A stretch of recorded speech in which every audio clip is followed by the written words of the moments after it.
Hello, blessed people. Hope you're doing fine. Good evening, wherever you are. It's evening here. So, I hope you're doing fine. Welcome back to this YouTube channel. To the new subscribers, welcome back. To those who've been watching me, you are also welcomed. So, for this particular time, it's a story time. I just felt I should share with you. Maybe people have also gone through what I went through. So,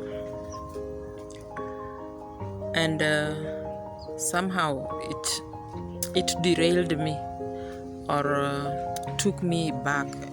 I can say almost 1,000 steps behind from where I'd reached. So I've always taken you through my farm, and for that particular farm we purchased it, and the reason as to why we purchased it, that is the main theme of this particular story. So I can say my father-in-law had around 8 wives, and each and every woman was given land, and my mother-in-law had only 2 sons. So each and every person, my brother-in-laws, would get land depending on the number of boys they are in that particular house. Because when he was dividing land, not that he was dividing for each and every son, but he was dividing for their mothers. So if you are one boy, there's a possibility of having a chunk of land. If you're 2, but now if you are 7 or 8, then you'll get small pieces. So for my mother-in-law, we were only 2. My husband has only 1 brother. So they had a very big parcel of land. Like the brother had around 5 acres, and my brother-in-law had 5 acres, and my husband also had 5 acres.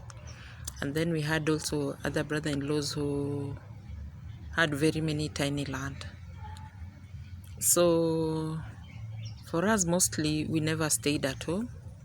Initially we used to stay in Nakuru. I used to work in Nakuru, and I came back after devolution. That is when I came back to Migori. And one day I'll tell you the reason as to why I had to look for a transfer and come back to Migori. So for more than 30 years as I was working,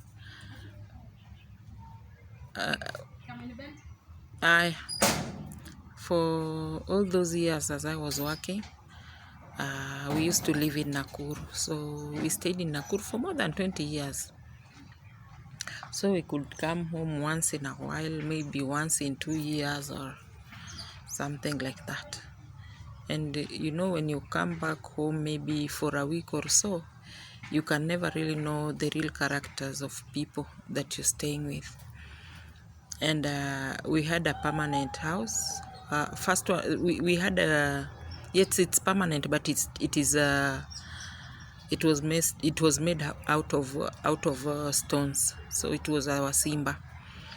So we had also now started constructing our real home, because according to the Luos, we must start with the Simba. So we just used to go home once in a while. So when we came back to Migori after I had been transferred, and my husband was also transferred, we decided that we were to go and stay at home. This is because my mother-in-law was sickling. She was always sick. So we felt that instead of going through the hassle, we stay in town and she's at home. Mara, she's sick, we have to go for her, this and this, hapa kule syndrome. So we decided that we were going to stay at home. So we went home, and that is when the fracas started. Our land, because for most of the Africans or Luos, if I can talk about the land issue, the demarcations is always done by maybe planting sisal or something of that sort of trees.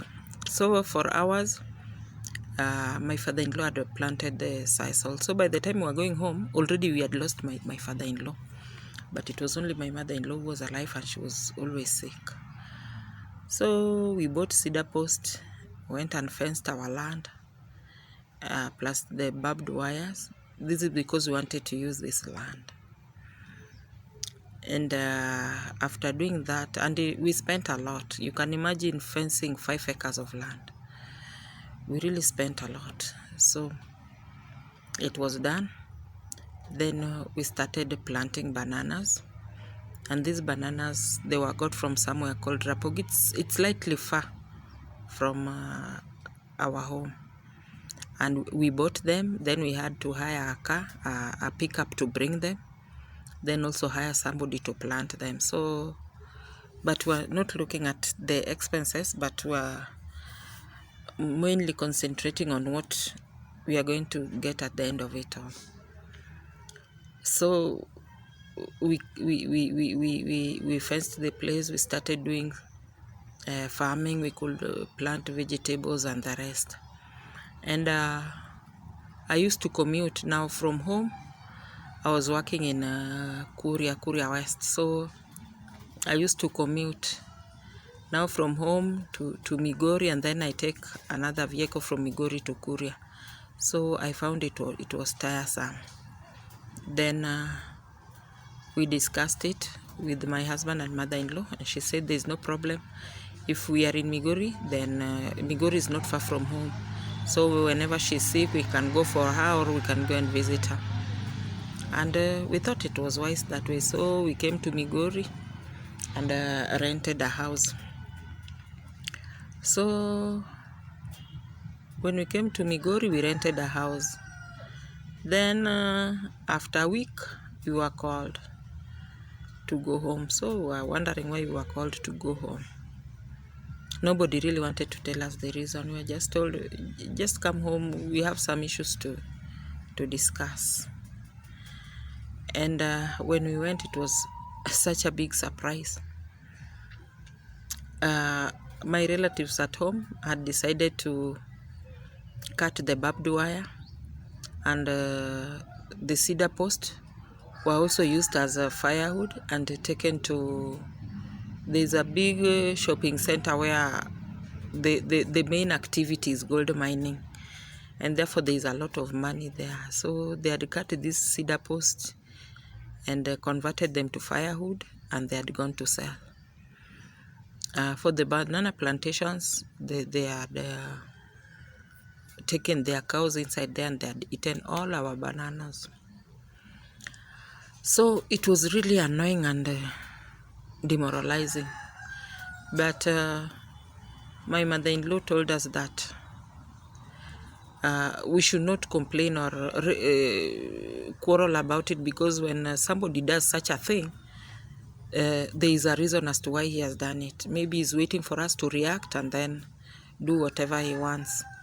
And even the home was, we had also planted some cypress trees. These trees were also cut down. So we were really annoyed. We were discouraged by our mother-in-law to complain. But we went now to the chief of that particular area, the administration. We complained, and even asked us for some money for logistics, and we issued. And at the end of the day, nothing was done. We came to realize that these people were his close friends, so nothing was done. So we went back to Migori, continued with our work. After a while, we were called home again. So when we went, somebody had broken in, and it was not an outsider, just within, had broken it and stolen almost everything. The only things that were left were some seats and 2 beds and 1 mattress. So we found out, yani, it was really annoying, because you know the person who has done it, you try to raise complaints and nothing is being done. And you hear feedback from other people saying the way the person who is doing all this is very proud and saying that he's just waiting for us to approach him, and then we'll really know whoever he is. So we realized when we were there at home, we could not improve, or we could not do anything positive, because you try moving 2 steps ahead, then you're taken 10 steps behind. And then to make it worse again, living close to more than 50 close relatives, you cannot move forward. So we tried complaining, nothing was done, because it's like the person who was doing all this was stamp-chasing, was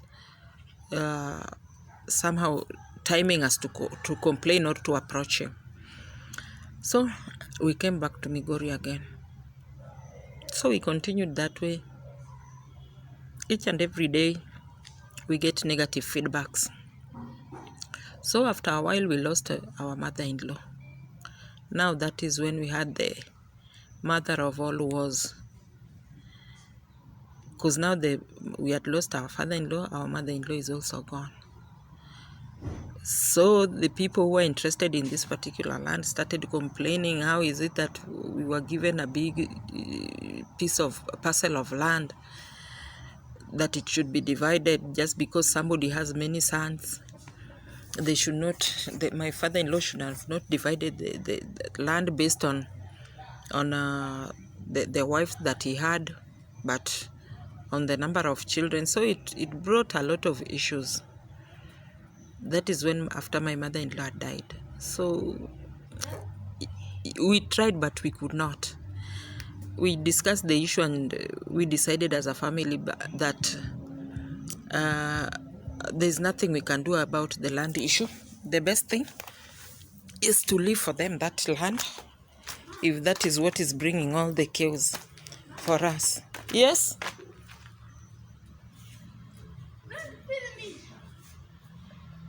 I'm coming. What do you want? You can't come here that way, Isaac. So we discussed and with my husband, and we decided that we should leave that land for them, because Africans, I know Africans can relate to that. People have lost lives because of land. Very many things have happened because of land. So we decided to just vacate and leave the land. We removed everything that we had at home and left for them. But the downside is that it really took us more than 100 steps behind. Because initially we had fenced the place, it just went that way. We had built our house. Now we cannot use it because we decided to leave for them that land. And even after we had left, they subdivided it among themselves, and now I guess they are using it. But we saw that there is no need of that. And God is faithful. I always thank God, because God works in a miraculous way.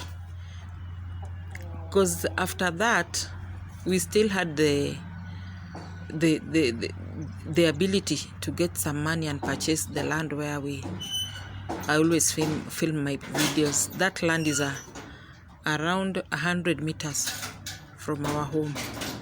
So, but leaving home really took me behind, because the projects had started. I had to stop. I moved now. I had to start afresh with the building and farming, because I'm always interested in farming. I had to start afresh. But I thank God, because this far it has taken His mightiness and His faithfulness, and He saw us through. And since we moved out, we are experiencing a lot of peace. We have a lot of peace within us, because we realized that when especially when it is a big family and you are living together, there's the issue of jealousy. When you're blessed and you're trying to move ahead, somebody thinks that you should not move. You should just stagnate where you are. There's nothing positive you can do. You try, and then there's a lot of gossiping, there's a lot of colliding, yani there's a lot of backbiting. You talk to one person, it's like two people, they don't yani they don't talk, or they have become enemies within the home. So you talk to this person, you talk to person A, and then person B gets annoyed with you that how can you relate with person A, or when you talk to person B, person A gets annoyed. So it really had a lot of issues. We could not move as much as we were not staying there, but we could not move. So moving out has really given us peace of heart, peace of mind, as much as now we were forced to start afresh. And that is why you can see I'm 50 plus, but it's now that I'm building my home. Not that I didn't have a home, I had one, but because of family wrangles, we decided to move out and start afresh.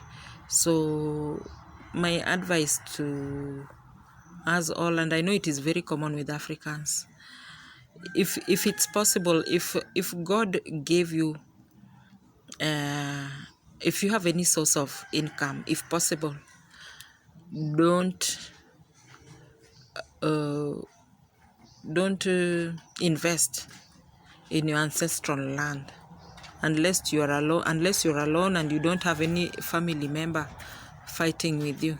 That is when you can invest fully there.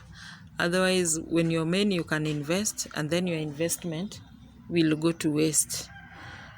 So where is Isaac? That is Isaac Ahadi.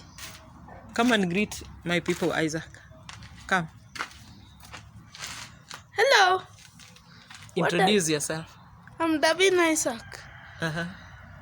And I read in the school of St. Benedict. Okay. And I have a joke. Uh-huh. Why did the chicken cross the road? I don't know. Because he needed some food.